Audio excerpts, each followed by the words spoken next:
Alors ces filières-là, on peut les combattre effectivement par du renseignement, c'est-à-dire remonter les différentes filières. Il y a deux pays qui sont très bons là-dessus, c'est les États-Unis et Israël, qui arrivent avec leurs services, leur intelligentsia de renseignements généraux. Eux, ils arrivent à tirer les fils, et effectivement, à avoir une réactivité que nous, on n'a pas encore, parce qu'on n'a pas les moyens ni les formations. On arrête l'immigration aujourd'hui, on arrête ces délires avec ce droit d'asile qui est totalement dévoyé, qui nous laisse rentrer des gens comme ce Tunisien hier. Parce que pourquoi il a été accepté en Italie? Pourquoi il n'a pas été renvoyé? Il a été identifié, il a même été fiché, c'est pour ça qu'on le connaît d'ailleurs. Il a été fiché le 20 septembre dans le fichier Eurodac. Et il est arrivé en France par la naïveté européenne. Donc il faut reprendre le cours de notre destin. Vous savez, moi j'ai un modèle là-dessus. C'est ce que fait Israël. Israël, c'est une grande démocratie. C'est la seule démocratie aujourd'hui au Proche et au Moyen-Orient. Et c'est une démocratie qui se défend parce que sa survie est en cause. Et aujourd'hui, on arrive à ce temps où notre survie est en cause. Ce sera les islamistes ou nous, eh bien il faut savoir. Soit on s'abrite derrière cet état de droit qui pour moi est d'abord un état d'impuissance. Ça veut dire quoi l'état de droit? L'état de droit, c'est la loi actuelle. Mais la loi actuelle, si elle n'est plus adaptée, il faut la modifier. Il faut la modifier par les formes légales, par le Parlement ou par le référendum. Aujourd'hui, si on prend juste l'exemple de ce Tunisien qui est rentré, comment fallait-il faire pour l'identifier, le judiciariser?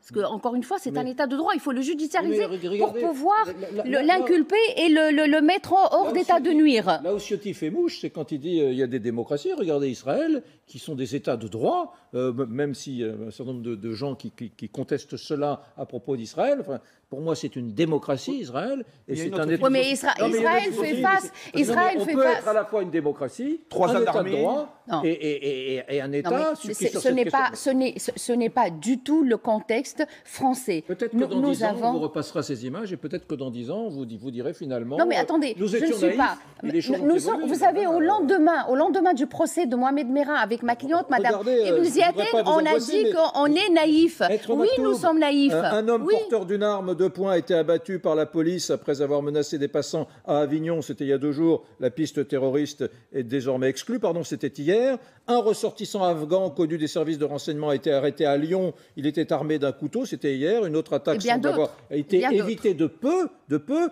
À Sartrouville, dans les Yvelines, un individu fiché S a été interpellé là, hier, au courant des événements de Nice. Il aurait dit devant son père qu'il souhaitait faire la même chose et c'est son père qui a prévenu la police. Au consulat français, alors on sort de France à Jeddah, c'était hier en Arabie Saoudite, un garde a été blessé dans une attaque au couteau perpétrée par un Saoudien. Il semble bien que la France, alors bien sûr, c'est un Guantanamo qui éviterait. Sommes-nous naïfs? Oui, nous sommes naïfs, monsieur. Un individu, 2 individus, on n'est plus dans l'action collective qu'on voyait au moment du Bataclan. Bon.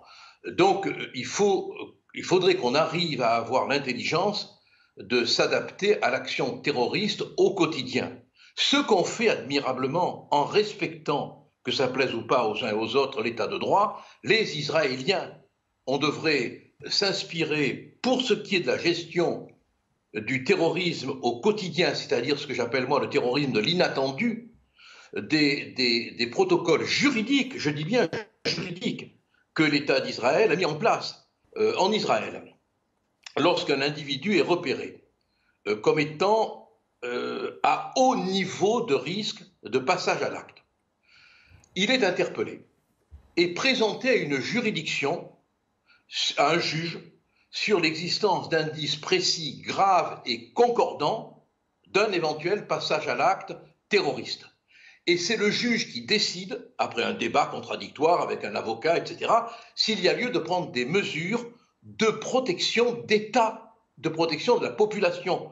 Or, nous, aujourd'hui, nous avons 2540 détenus islamistes qui vont être ou qui sont libérés sans qu'on ait aucun moyen d'exercer un contrôle. Il y avait un texte de loi qui permettait d'installer une géolocalisation, voire d'adopter des mesures de surveillance. Le Conseil constitutionnel a décidé que ces mesures ne s'appliqueraient pas Alors qu'est-ce qu'on va faire? Vous comprenez? Bon, on ne peut pas continuellement être désarmé. C'est inconcevable, parce que pendant que nous parlons, que nous pérorons l'état de droit, qu'on occupe les plateaux, on décapite.